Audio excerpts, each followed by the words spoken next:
Minute papillon. Minute papillon. Le serpent. Mais qu'est-ce que c'est que ce reptile de merde? Au grand jeu de la création organisé par Dieu. God of War. Ah, il a pas dû avoir de chance. Pour les paires de pattes, ça joue au dé. Nous, on a fait 2. Les bras, les jambes, 2 quoi. L'araignée a fait 4, le mille pattes a fait que des 6. Quand on fait 6, on rejoue et on cumule. Alors que le serpent... Pas un. Comment ça, Poké? La table elle est plate? Bah, je fais quoi, je rejoue? Ah d'accord, on rejoue pas. Et je fais quoi, moi, maintenant? Bon, bah, j'ai plus qu'à aller m'inscrire à la cote reptile. Bon, après, heureusement pour lui, il a fait 6 au lancer sur la dangerosité. C'est quoi ça? Parce que le ver de terre, lui, il a poké 2 fois le dé d'affilée. Ah, j'ai plus qu'à aller vite sous terre. Il est trop malin, ce ver de terre! Il passe par-dessous le canapé, par-dessous! Bah, moi, je le croyais pas, mais il y a une sorte de reptile qui a fait 1. C'est comme un serpent, mais avec 2 pattes près de la tête. Tchernobyl, en avant les débiles! Même pas, hein, rien à voir avec Tchernobyl, ça vit au Mexique. Un des animaux les plus inventés au monde, d'après What the Fuck Magazine. Mi-rataupe, mi-ver de terre. Ça s'appelle le bip, hein. Même le nom, il est pourri, hein. Allez voir, ça vaut le coup d'œil. La malchance continue, les serpents voient très mal et ils sont sourds car ils n'ont pas d'oreilles externes. Ouais, faut dire aussi qu'on les accumule, hein, parce que pas d'oreilles pour le port des lunettes, c'est pas tip top. Donc le charmeur de serpent qui joue de la flûte, c'est surtout pour les touristes, hein, parce que c'est les mouvements de la flûte qui domptent le cobra. C'est pour ça le plus dur, c'est de le faire sortir. Bien qu'une récente étude danoise t'a prouvé qu'en plus de sentir les vibrations du sol, les serpents ressentiraient aussi les vibrations de l'air, même si le son de la flûte dans ce cas-là résonne juste dans leur tête.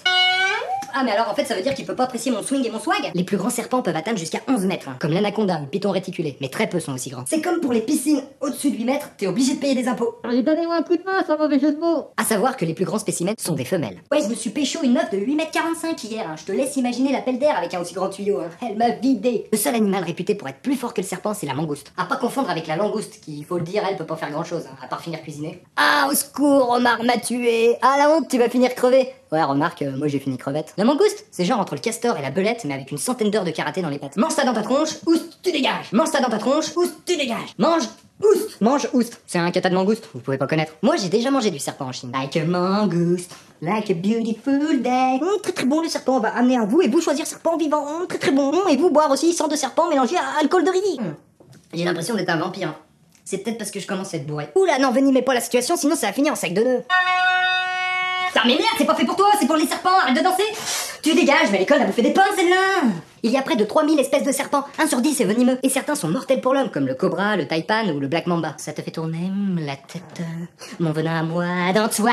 On trouve de très dangereux serpents aquatiques aussi, tel le tricoréier, endémique à la Nouvelle-Calédonie. J'ai déjà nagé avec, la nage papillon bien sûr. Pas évident de s'entraîner chez soi. Son nom est marrant, mais son venin est très puissant. Par contre, il a une si petite bouche qui pourrait juste nous mordre là ou là. Ouais, je me suis aussi pécho une petite tricoréier très chaude, hein, très chaude. Hein.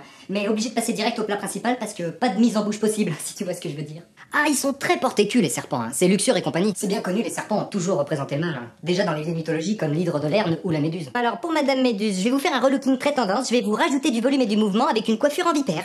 Ah par contre, si je vous rate, il faudra pas me changer en pierre. Plus récemment dans la Bible avec le serpent de la Genèse qui incita Ève à manger le fruit défendu. Aucune volonté ces bonnes femmes, hein. À cause d'elle, on a été bannis du jardin d'Éden. Hein. Conne à bouffer des pommes, moi je vous le dis. Et encore plus récemment le Loch Ness ou dans le manga Naruto avec Orochimaru.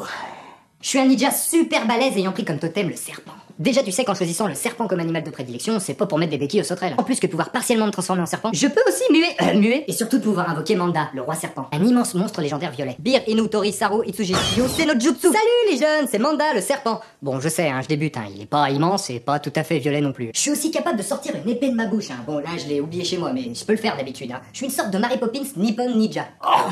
Thé ou café? Thé? Allez, c'est pour moi. Paradoxalement, les serpents sont aussi symboles de connaissance, de savoir et même de guérison. Repris entre autres par la médecine et son serment d'Hippocrate. Parfois avec 2 serpents, caducés représentant le sceptre d'Hermès, ou parfois avec un seul serpent entourant le bâton, symbolisant la baguette d'Esculape. Orochimaru trempe un peu dans la médecine. Et le scientifisme. Enfin lui, c'est plus dans les sciences occultes, hein. En un seul mot, pas proctologue. Ah bah écoutez, rien de grave, c'est juste une petite angine. Si vous voulez, je peux vous rajouter une paire de bras. Ou alors vous greffez votre frère jumeau dans le dos. Ah si vous veux. Ah sinon, pendant que je vous tiens, promotion du mois d'octobre, je peux vous enlever 2 paires de côtes, comme ça vous pouvez vous auto-sucer la... Le serpent en se mordant la queue représente l'éternel recommencement, le mouvement perpétuel. Appelé Ouroboros, il représente la perfection, l'unité et l'éternité. T'es mort. J'ai plus l'impression d'avoir la tête dans le cul que de me mordre la queue, si tu vois ce que je veux dire. Donc on peut dire au final que les serpents, bah ça trouve le culte.